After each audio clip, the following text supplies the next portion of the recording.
It's Monday, the 8th of April. I'm Nell, here for a special edition of Newsround. We're looking back at the life of Britain's first female Prime Minister, Baroness Thatcher, who died today. I'll report on how Margaret Thatcher transformed Britain.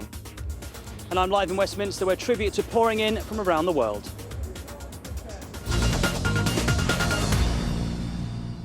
Margaret Thatcher, Britain's first and only woman Prime Minister, died peacefully today at the age of 87.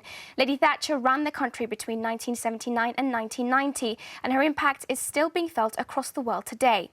The Union flag above the Houses of Parliament has been lowered to half-mast as a sign of respect, and flowers have been laid outside the house where she lived in London.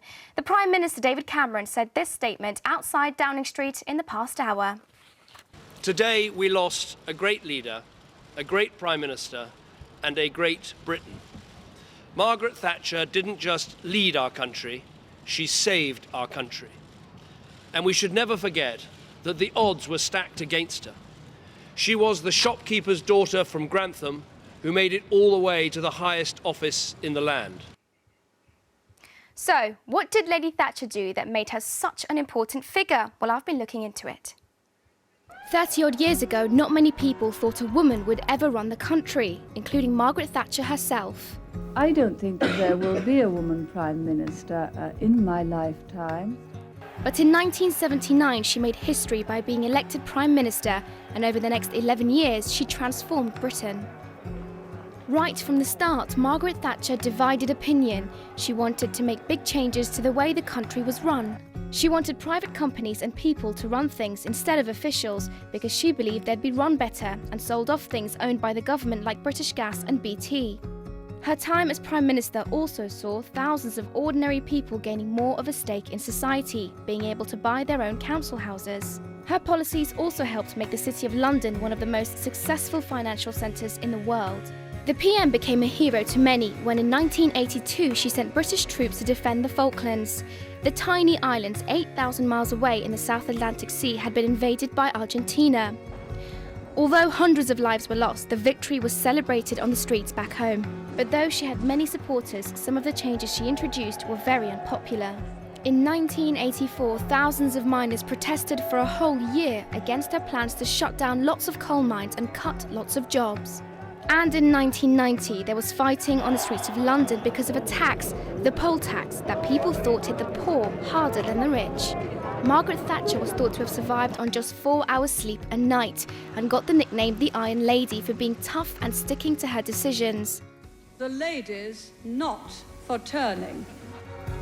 After 11 years in power and 3 election victories, she'd been Prime Minister for longer than anyone else in the 20th century. But eventually, even her own party thought she had been in charge for too long, and she left Downing Street in tears. Now, more than 20 years on, she is recognised as a Prime Minister who transformed the face of Britain and will be remembered as one of the most important figures in modern British history. Joe is live in London now, outside the Houses of Parliament. Joe. Well, Nell, as you say, the flag is flying at half-mast here as a sign of respect, but also a sign that this is the passing of no ordinary politician. It's not just me here on College Green. There are lots and lots of journalists from all around the world, and we've had lots of tributes coming in as well. Barack Obama, the President of the United States, says he describes her as a great champion of freedom and liberty. Former Prime Minister Tony Blair says Margaret Thatcher was a towering political figure. And Lord Sugar, the businessman, said she was someone who created opportunity for anyone to succeed in the UK. We've been out to talk more about this is Ross Hawkins, political correspondent at the BBC. So, Ross, why was she such an important figure? Joe, there are all sorts of boring men in suits here at Parliament that quickly get forgotten. People won't forget Margaret Thatcher. For this reason, she wasn't afraid to pick a fight. She went to war when some British islands in the South Atlantic got invaded and won, and then she ended up having a big fight with unions that represent workers, particularly in the mines. In the end, she won, but a lot of people lost their jobs along the way.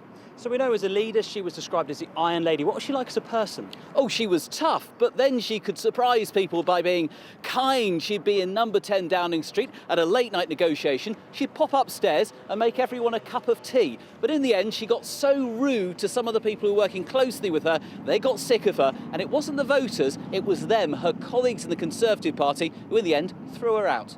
OK, thank you, Ross. Back to you now. That's it from Newsround and CBBC for today. We're back with you tomorrow. Good night.